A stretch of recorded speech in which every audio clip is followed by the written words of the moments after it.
I thought I'd moved on from my ex. I thought nothing about his family could touch me anymore.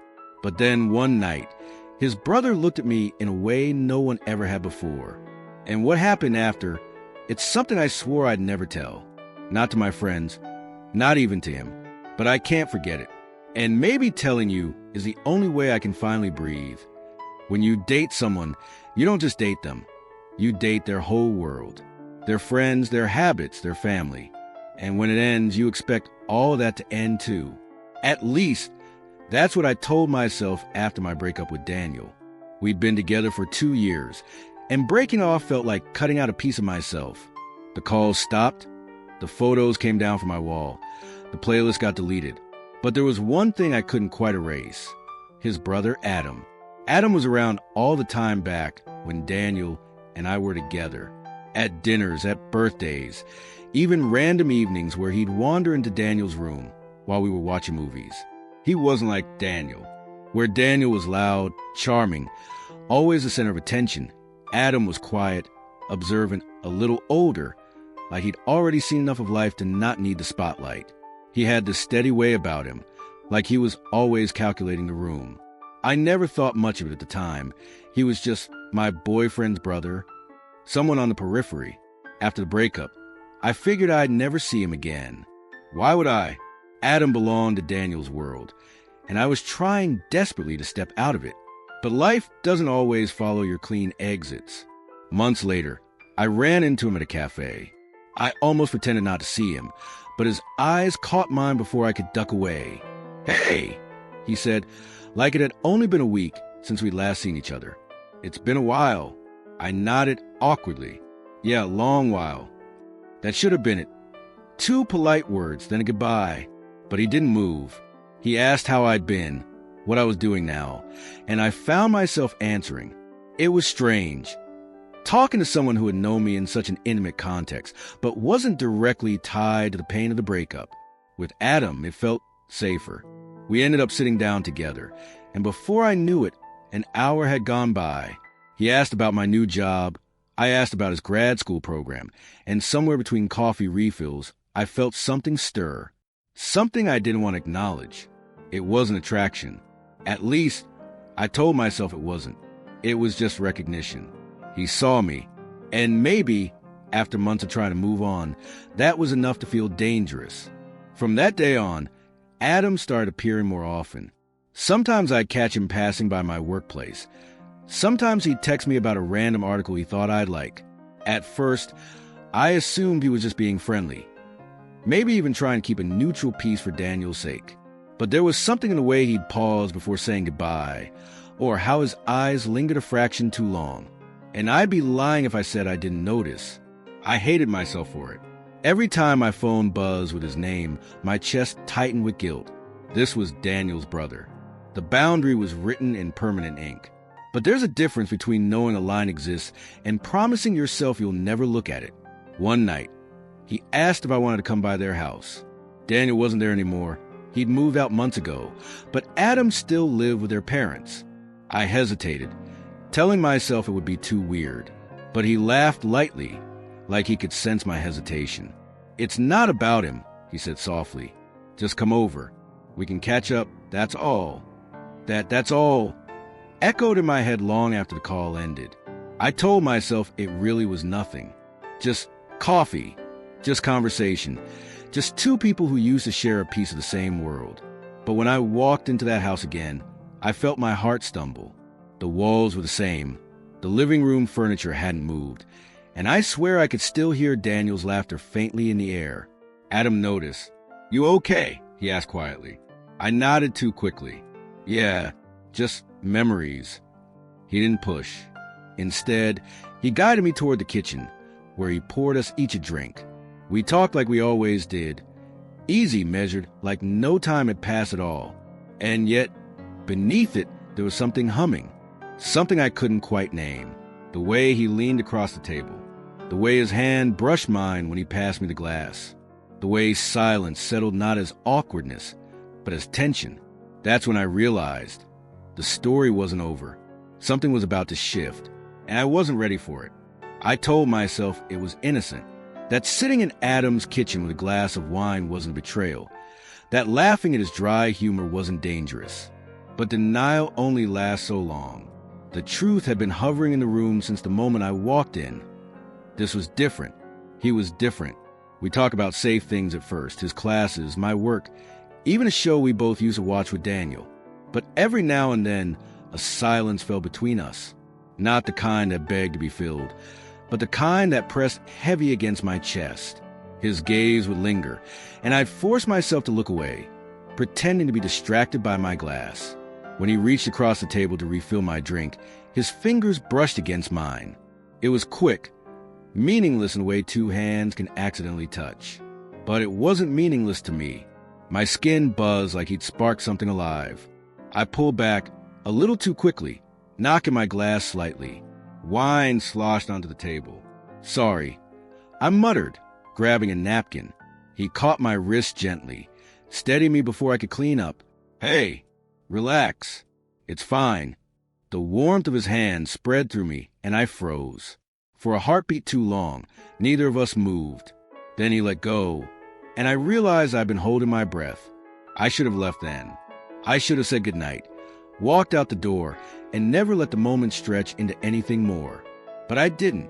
Instead, I stayed. We moved to the living room. He put on some music, soft and slow, something that filled the silence without really distracting from it. I sat at the far end of the couch, but he didn't keep his distance. He sat close enough that our knees nearly touched. My pulse raced every time he shifted. "Do you ever think about the past?" he asked suddenly, his voice low. The question made me flinch. "What do you mean?" "Not him," Adam said carefully. "Just everything. The way it used to feel. The way it felt to belong somewhere." I swallowed hard. "All the time." He nodded. Like my answer mattered more than I realized. For a while, neither of us said anything. The air felt charged, almost electric. Then he shifted, leaning back into the couch, his arm brushing against mine. My body went rigid. I could smell him.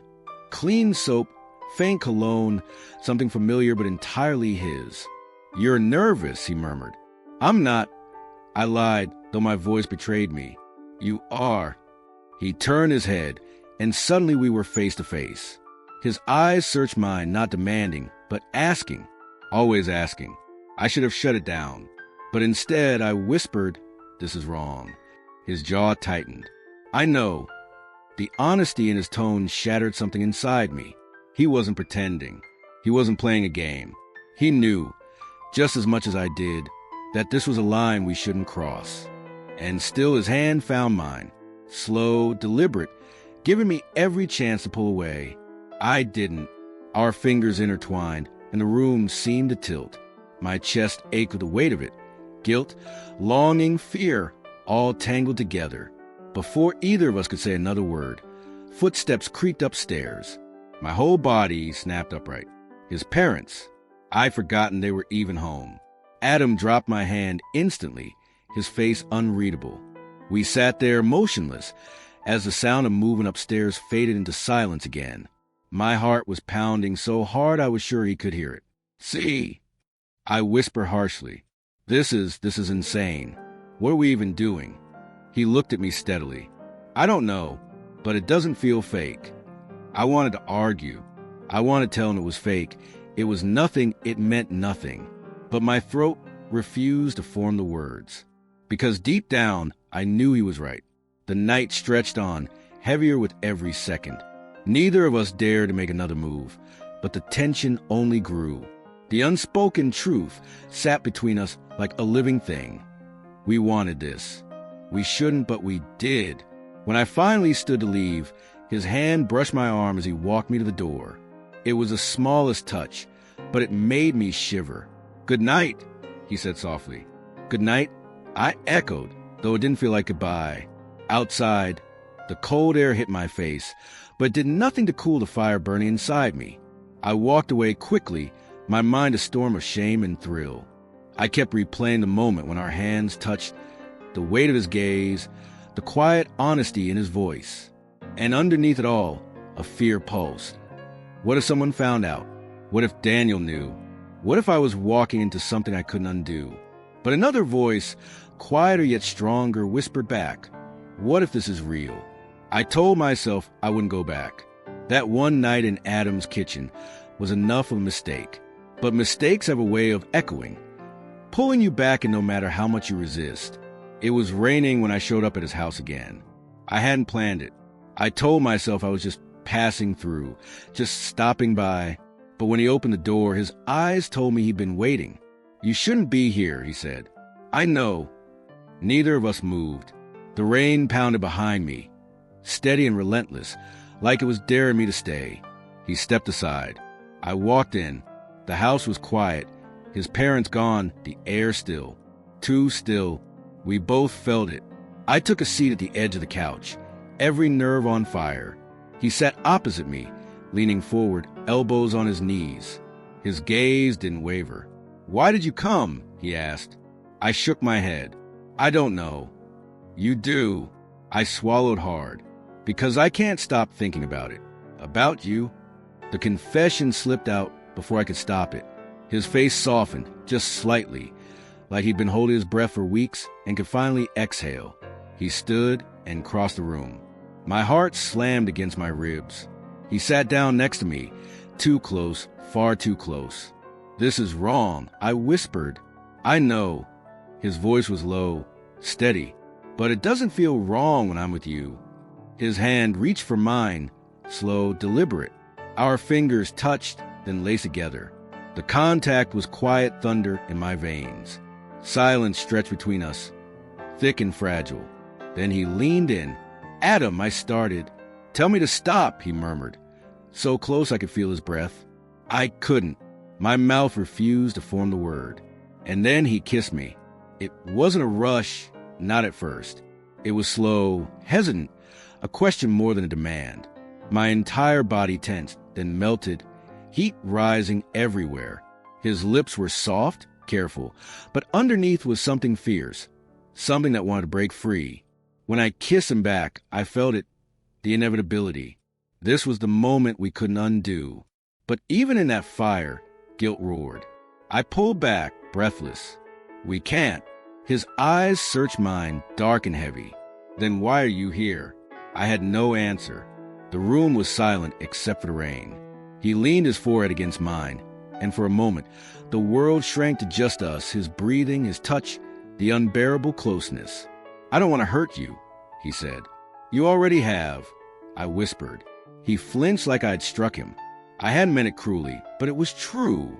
Wanting him, being here, it was tearing me apart. Then, suddenly, footsteps creaked on the stairs. My chest froze. We weren't alone. His parents. Adam pulled away instantly, his body stiff. Panic flashed across his face. The door at the top of the stairs opened. A shadow moved in the hallway. My heart hammered, so loud it drowned everything else. Adam, his mother's voice called. He stood too quickly, just downstairs, watching something. His voice cracked slightly. The shadow lingered. Then the door closed again. We both exhaled, shaking. That was too close, I whispered. My hands were trembling. He ran a hand through his hair, pacing. We can't keep doing this. We'll get caught. The words hurt, but he wasn't wrong. Every second with him was a risk of being seen, of being exposed, of destroying everything. I stood, ready to leave. My body was screaming at me to run. But before I could take a step, he grabbed my arm. Don't go. I froze. His grip wasn't hard, just desperate. His eyes met mine, raw and unguarded. I don't care if it's wrong, he said, voice shaking. I don't care if it ruins everything. I can't let you walk out like this. Not tonight. The air cracked open between us. Adam, my voice broke. Stay. The word hung in the air, heavy and dangerous. I should have said no. I should have ended it. But I didn't. I stayed. The night stretched on in fragments, whispers, touches, silence thick enough to choke on. We didn't dare go too far, but what we shared was already enough to bind me to him in a way I couldn't explain. Every moment felt like the last drop before the flood. When I finally lay in his bed, The rain still tapping the windows. I knew we'd crossed the point of no return. Nothing would ever be the same. The morning after, nothing felt the same. The sun came into the curtains like it always did, but between us, silence weighed heavier than words ever could. He wouldn't look at me, and I couldn't stop replaying the night in my head. The way it began with hesitation, and ended with something I can't take back. We never spoke about it directly.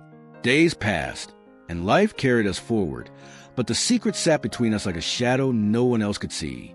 He went back to being my ex's brother, and I went back to pretending nothing happened. But deep down, I know neither of us will forget. Some moments brand themselves onto your skin, your soul. This was one of them. And whether it was wrong, fleeting, or beautiful, it became a part of me I'll carry forever. Now I want to hear from you. After reading this, what's the one word that describes how it made you feel?